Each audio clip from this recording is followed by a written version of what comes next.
If you're only going to watch one Disney Cruise Line video to get ready for your Disney trip on the sea, watch this one because we're going to fill you in on everything you need to know about Disney Cruise Line in just 15 minutes.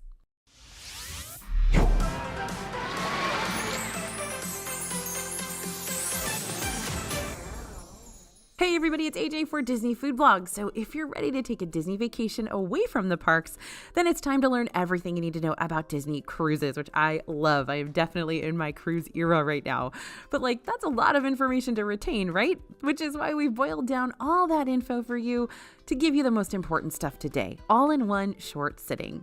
One thing we're not going to be able to cover in detail during this video is what you need to pack for your Disney cruise, but luckily we've got a whole free PDF that'll list out all those DCL packing necessities for you, which you can get sent right to your email right now by scanning the QR code you see on the screen or by heading to disneyfoodblog.com/cruise-packing.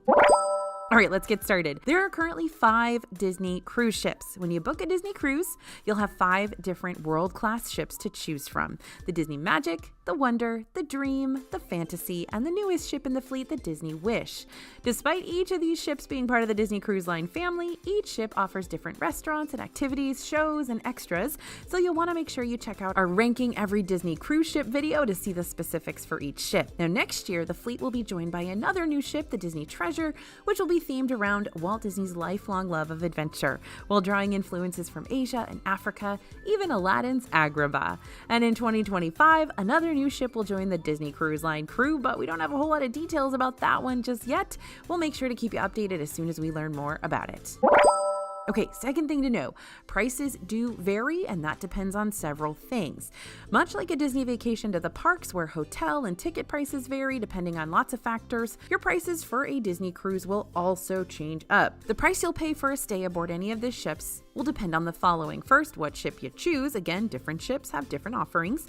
Second, what stateroom you choose, because inside staterooms are the most affordable but the smallest, and concierge staterooms are the most expensive but with the biggest cruise perks. In the middle of those 2 stateroom offerings, you can have ocean view rooms and ocean view with veranda rooms. Now, the veranda rooms tend to be the most popular with guests and often book up real quick. Okay, next thing that's going to change how much your cruise costs is what time of year you cruise.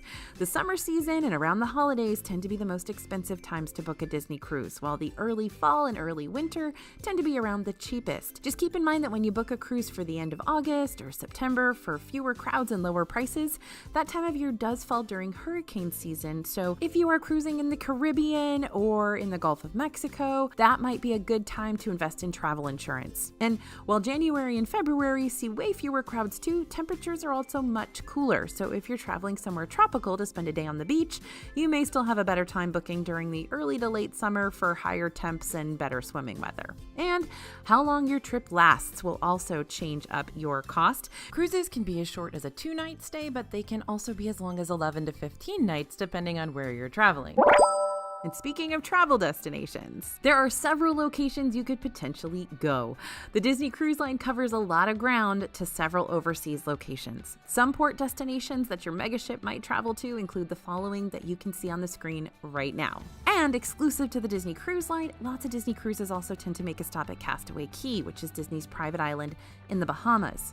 Castaway Cay offers white sandy beaches, all-inclusive dining, premium excursions, bike trails, and several other activities for everybody. And starting next year, Disney Cruises will also be setting sail to a second all-new private island area in the Bahamas called Lighthouse Point, which is going to start welcoming guests in June 2024 for those cruising aboard the Disney Magic. And while you're busy traveling over to these overseas ports, get ready to sail in style, because each cruise also has specialty themed days and deck party nights for you to enjoy, where rare characters and limited time snacks and exclusive shows and several other fun additional offerings are going to be available throughout the ship. Some of these specialty days include Marvel Day at Sea, Pixar Day at Sea, Pirate Night, and a Frozen deck party too. So if you're cruising during the holidays, then your entire cruise might be themed to celebrate the season. They've got celebrations like Halloween on the high seas, Very Merry Time cruises, or even a New Year's Eve deck party too, because what better way to ring in the new year than by watching a display of fireworks on a giant ship in the middle of the ocean. All right, let's move on to food now, aka my favorite topic of conversation. The price of your stateroom won't only cover your room and destination, it'll also cover all of your meals aboard the ship, if you wanted to. Although the different Disney ships will provide you with different restaurant offerings, aside from a few duplicate eateries here and there, all Disney cruise ships have the following dining styles. They've got casual dining, where each ship is equipped with a food hall, with cabanas being the standard for the Magic, Dream, Fantasy, and Wonder, and Marceline Market being the brand new food hall introduced along with the Wish.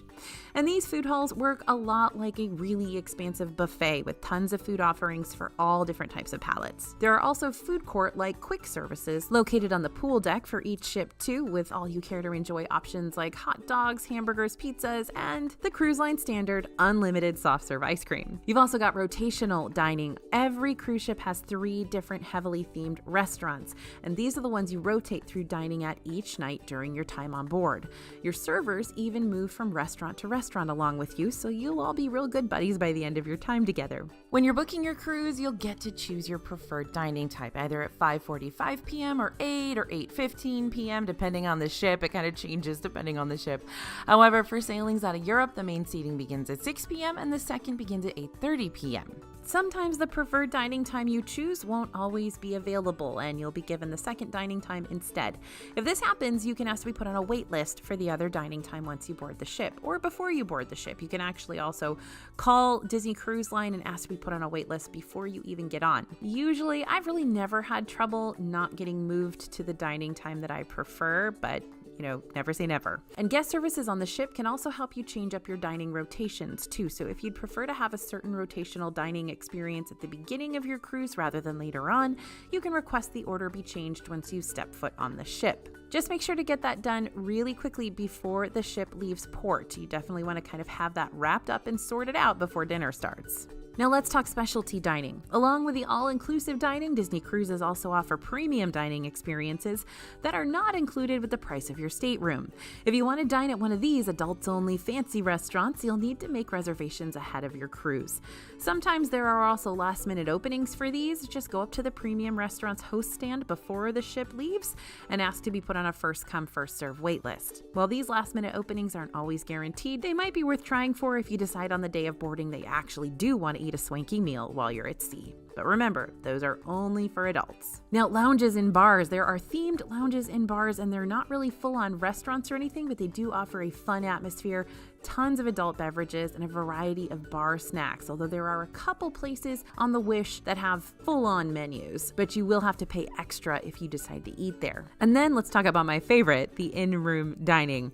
Not only is room service and in-room dining completely free and included in the cost of your cruise, but it's available 24/7. To see the in-room dining menus, just check your Disney Navigator app. That's the nifty tool we're going to be talking about more later on. And by the way, even though Mickey bars are not listed on the in-room dining menu, you can get them whenever you want, 24 hours a day. Now, let's talk activities. There are a lot of different things you can do daily. Just like most all your breakfast, lunch, and dinner offerings, many Disney Cruise Line activities are also included with the price of your stay, like character meet and greets, specialty deck parties and fireworks shows, water slides and pools, Broadway-style entertainment, as well as several newly released and classic Disney films, either on the top deck or the indoor movie theaters, and pre-scheduled activities like sketch classes, trivia games, and quiz shows. Other all-included offerings aboard the ships are broken up with different age categories so that every family member can find something to do. Disney's Oceaneer Club is a hub specifically designed for ages 3 to 12 and has themed Disney-fied spaces with tons of crafts and activities and character interactions, which will differ depending on which cruise you choose. There are also tweens and teens specific areas like Edge and Vibe, which will give your older kids the chance to interact with kids their own age and play games, watch shows, have dance and karaoke parties, and take part in various counselor-led activities. Adults-only areas like the Quiet Cove pools, for instance, will give those who are 18 years and older a nice serene getaway from all the rest of the hullabaloo going on throughout the rest of the ship. But not every activity offered on the Disney Cruise Line automatically comes with the price of your stateroom. Some activities will cost extra and may have to be booked before your trip. This includes things like spa treatments, drink seminars, Castaway Cay excursions and cabanas, and of course the premium dining experiences. You'll also need to pre-book and prepay for the It's a Small World nursery if you have a kid between the ages of 6 months to 3 years that you may want to drop off with those experienced nursery counselors while you and your honey are enjoying a nice night out at one of the adults-only locations. There are 2 main rooms in the nursery. The first is an activity room filled with perfect items for tiny hands like horns to honk and wheels to spin and buttons to push, while the second room has the lights turned down for a calm setting, perfect for nap time, and they have plenty of cribs in there as well. Now, while you don't have to book any of these premium activities to still have a great time aboard the ship, you can start booking any activities that are going to become your must-do experiences weeks before you set sail. For first-time cruisers, you'll be able to start booking those extra activities 75 days before your trip, starting at midnight. However, the more you cruise, the sooner you'll be able to start making reservations. So more seasoned cruisers will have the best chances at getting those highly coveted reservations for things like the Castaway Cay cabanas and premium brunches for the specialty restaurants. All right, time to talk Navigator app. Much like you need to download the My Disney Experience app or the Disneyland app for a Disney vacation, it's important to download the Disney Cruise Line Navigator app months before you set sail if you're like me. Initially, the app is going to show you a trip countdown that you'll probably look at obsessively like I do leading up to my cruise, along with your payment summary and online check-in feature and trip modification options. But once you climb aboard, the Navigator app will be your go-to guide to make sure you're in the know about what's happening on the ship at all times.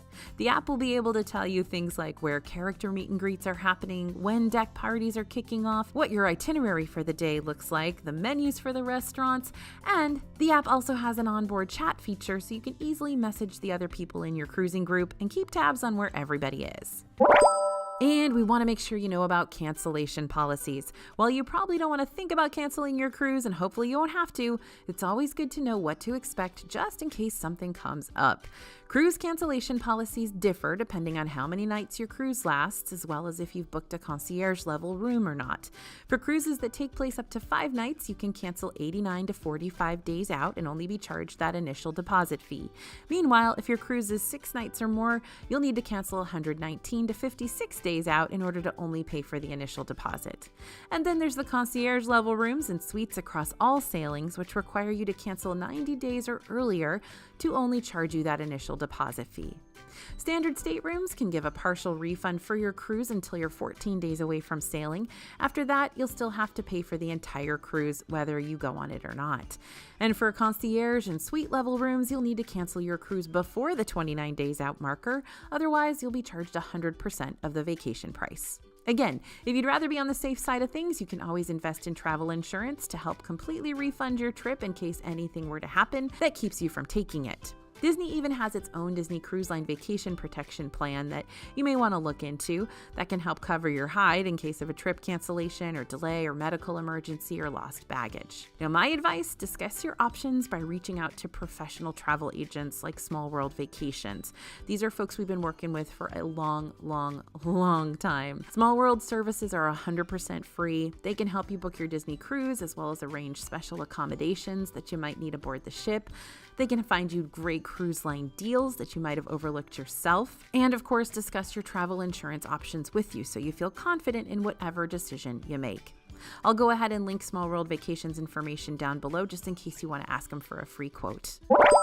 Okay, my 15 minutes are up. Time flies when you're cruising. Now, one last thing before we wrap up here. Don't forget that we have that Disney Cruise Line packing guide ready to send your way over at disneyfoodblog.com/cruise packing. So if you need help keeping track of what you're putting in your suitcase for the sea, you can have a nifty free guide downloaded and ready to refer back to whenever you need it. We've also got a ton of other really awesome cruise videos here on the channel.